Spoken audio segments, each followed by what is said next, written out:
नाज़रीन, एक और पाकिस्तान में कट्टा खोला हुआ है सबने मिलकर, और सहाफ़ियों के ज़रिए ये कट्टा खोला गया। कुछ सहाफ़ी इस कट्टे को खोलते हैं, कुछ इसको बांध देते हैं।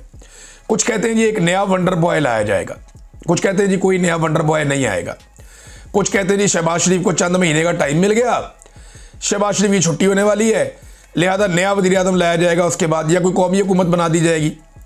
ये सब आपको बेचने के लिए सौदा है, ये तवज्जो भटकाने की कोशिश है। ये सारे ना एक दूसरे की इंश्योरेंस पॉलिसी है।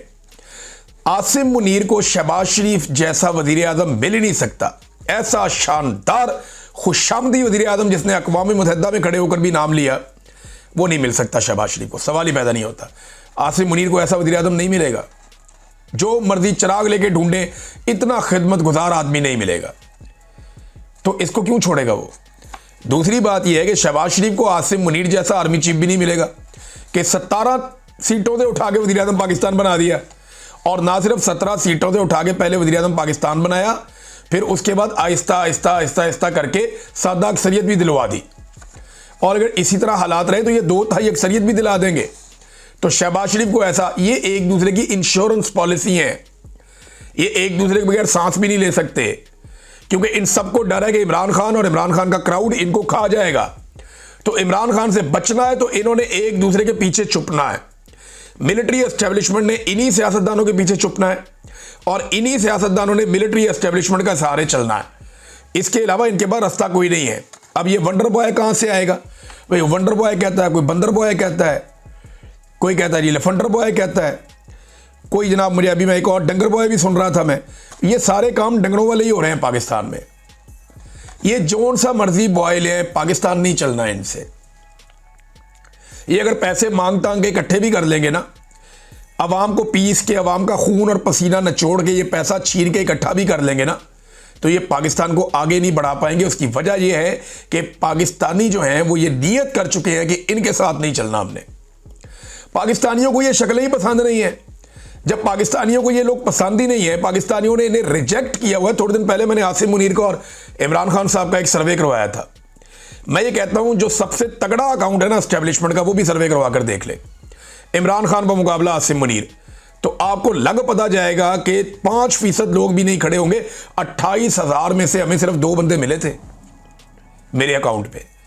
28,000 वोटों में से सिर्फ 2 बंदे मिले थे जिन्होंने पसंद किया था आसिम मुनीर को, बाकी बंदे इमरान खान को पसंद कर रहे थे। तो ये सर्वे आप खुद करवा के देख लें, इदारा करवा कर देख लें। तो लोगों ने जिन लोगों को रिजेक्ट कर दिया ना, जिस हुकूमत को रिजेक्ट कर दिया, जिन शक्लों को रिजेक्ट कर दिया, उनके साथ लोग अब नहीं चलने के। लोग पाकिस्तान से पैसा भी निकाल कर लेकर जा रहे हैं, लोग खुद भी पाकिस्तान छोड़ छोड़ कर जा रहे हैं। नाज़रीन देखें वक्त कैसा बदलता है। मौलाना फजलुर रहमान साहब डिजिटल मीडिया की कॉन्फ्रेंस में उन्होंने शिरकत की और उससे उन्होंने खिताब भी किया। एक वक्त हमारे उलमा इकराम ये समझते थे कि तस्वीर बनाना हराम है, वीडियो बनाना हराम है। आज डिजिटल मीडिया की कॉन्फ्रेंस में उलमा इकराम की जो एक बड़ी पॉलिटिकल पार्टी है, उनके लीडर शिरकत कर रहे हैं, फजलुर रहमान साहब। कैसे वक्त बदलता है। तो उन्होंने कहा 27वीं तरमीम ने यह बता दिया है कि अब जंग नज़रियात की नहीं है बल्कि अथॉरिटी की है। एस्टेब्लिशमेंट अपनी गिरफ्त मजबूत कर रही है। अब फैसले पिंडी में होंगे और कानून साजी इस्लामाबाद में होगी। कुर्सी पर बैठे हुक्मरान डमी भी हैं और सिर्फ गालियां खाने के लिए बैठाए गए हैं कि गालियां इनको पड़ जाएं, असल जिम्मेदार कोई और है। तो मौलाना फजलुर रहमान साहब ने कॉन्फ्रेंस से खिताब किया, एक और बात की कि क्या दुनिया में कहीं होता है कि किसी को जिंदगी भर के लिए कानून से मुस्तस्ना करार दे दिया जाए? रसूलुल्लाह सल्लल्लाहु अलैहि वसल्लम ने अपने आप को मुस्तस्ना करार नहीं दिया। हज़रत उमर फारूक रज़ियल्लाहु ताला अन्हु ने अपने आप को मुस्तस्ना करार नहीं दिया। आज किसी शख्स की पाकिस्तान से वफादारी की कोई कीमत नहीं जब तक कि वो उनका वफादार ना हो जाए। उनका मतलब एस्टेब्लिशमेंट का, उनका मतलब उन्हीं लोगों का जो चाहते हैं कि पूरा पाकिस्तान उनकी वफादारी करे, पाकिस्तान का वफादार हो या ना हो। पीपल्स पार्टी ने एक रोला डाल दिया नाज़रीन, अजीबोगरीब किस्म का। वो ये कहते हैं जी बड़ा स्याह दिन है, बड़ा प्रॉब्लम हो गया, आसिफ अली जरदारी के दस्तखत के बगैर कोई ऑर्डिनेंस। देखें ऑर्डिनेंस का एक तरीका होता है, ऑर्डिनेंस जब भी आता है ना तो वो सदर के दस्तखत के बाद वो मंजूर हो जाता है। तो इन्होंने हुकूमत ने एक जारी कर दिया, सदर के दस्तखत के बगैर ही उन्होंने ऑर्डिनेंस मंजूर कर दिया कि जनाब ये आ गया और नाफजुल अमल हो गया। तो पीपल्स पार्टी ऐसे हसास बन गई जैसे कि वो सचमुच इक़्तिदार में है। और भाई जिनकी हुकूमत है, जिनके पास ताकत है, वो जाने, उनका ऑर्डिनेंस जाने। आप ना 3 में ना 13 में क्या पिद्दी और क्या पिद्दी का शोरबा। जाली फार्म 47 पे आप सबको एमएनए बनाया हुआ है। जाली फार्म 47 के ऊपर आपकी हुकूमतें खड़ी हुई हैं। मैंडेट आपके पास है नहीं है। ये तो मिलिट्री एस्टेब्लिशमेंट के आपको पाउंड होकर पीने चाहिए, उनके जूते चाट के साफ करने चाहिए, जिन्होंने आपको बदतरीन शिकस्त के बावजूद इक्तदार में लाके बैठा दिया है। और अब आप नखरे कर रहे हैं कि जनाब हमारे दस्तखत नहीं होंगे तो ऑर्डिनेंस नहीं होगा।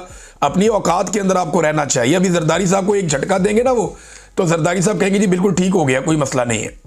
लेकिन बहरहाल छोटा मोटा पीपल्स पार्टी ने किया है, हुकूमत ने भी हल्का फुल्का किया। ये तवज्जो भटकाने की कोशिशें होती है कि जनाब हम तो आपस में लड़ रहे हैं, जनाब वज़ीर आज़म खतरे में है, ताकि कोई तहरीकी खड़ी ना हो। यानी जब भी हुकूमत लोगों को खतरे में लग रही होती है ना, तो लोग कहते हैं ठीक है, आप ही खुद ही गिरने लगी है। ये लोगों को ये लगता है, और ये जानबूझ के इस तरह की हरकतें करते हैं ताकि अवाम को इधर उधर आरे लगाया जाए। नाज़रीन, साद रिजवी की पार्टी ने पहली मरतबा रिजवी बरादरान की जबरी गुमशुदगी के ऊपर दावा कर दिया है। देखिए, मैं पहले दिन से आपको एक बात कह रहा था और मेरे पास ये खबर थी उस दिन। वहां जो मकामी लोग हैं, मैं अभी भी उनको डिस्क्लोज नहीं कर सकता, वो लोग बहुत खतरे में हैं।